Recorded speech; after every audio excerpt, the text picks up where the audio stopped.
चहक रहे हैं दिन दोपहरिया मैं जानू ना जानू ना जानू ना जानू ना क्यों खुदक खुदक के धड़कनों पे चल रही ये लहरिया। আসসালামু আলাইকুম। চলে আসলাম নতুন একটি ব্লগ নিয়ে। Switzerland, a paradise on earth.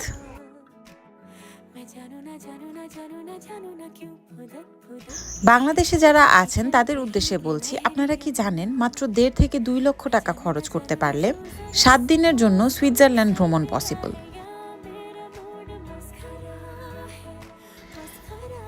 সুইজারল্যান্ডে আসার জন্য অবশ্যই সেনজেন ভিসা দরকার, আর তার জন্য কি কি লাগবে তা সবই ভিএফএস গ্লোবালে দেয়া আছে।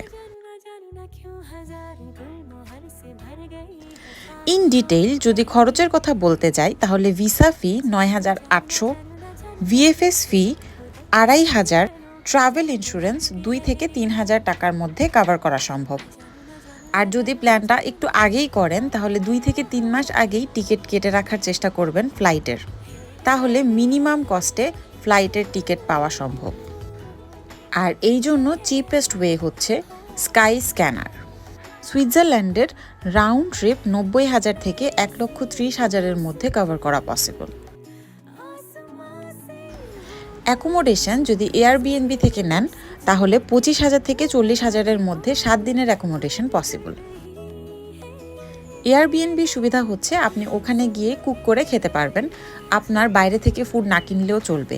তো এর জন্য যদি চাল ডাল বা ওরকম কিছু গ্রোসারিজ আপনি কিনে নিয়ে আসতে পারেন সুইজারল্যান্ডে তাহলে ওইটা বেটার, ওভাবে আপনার কস্টিংও অনেক কম পড়বে।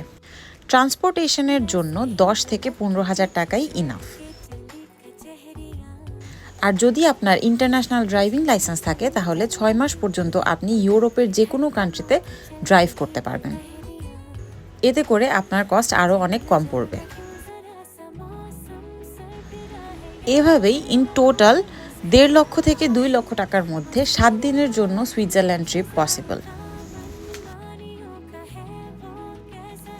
এখন বলা যায় সুইজারল্যান্ডে গেলে কোন কোন প্লেসগুলোতে মাস্ট ভিজিট করা উচিত। এর মধ্যে প্রথমেই আমি বলবো ইন্টারলাকেন।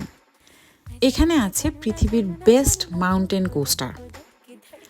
আরও আছে Lake Geneva, Jungfrau region, Zurich, Bern, Basel, Lauterbrunnen. মোটামুটি কম খরচে যদি অ্যাকোমোডেশন চান তাহলে কোনো হোস্টেলের রুম অর কোনো ডরমেটরির রুমই প্রেফারেবল। এতে করে পার নাইট 5,000 টাকা থেকে 8,000 টাকাতেও পসিবল।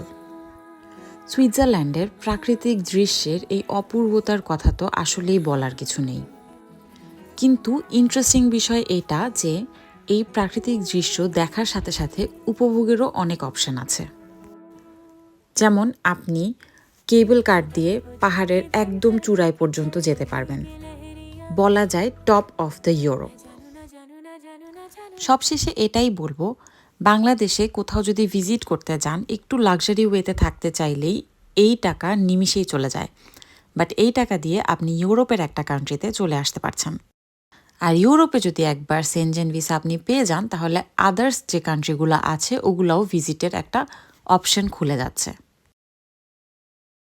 আজ এই পর্যন্তই, আল্লাহ হাফেজ।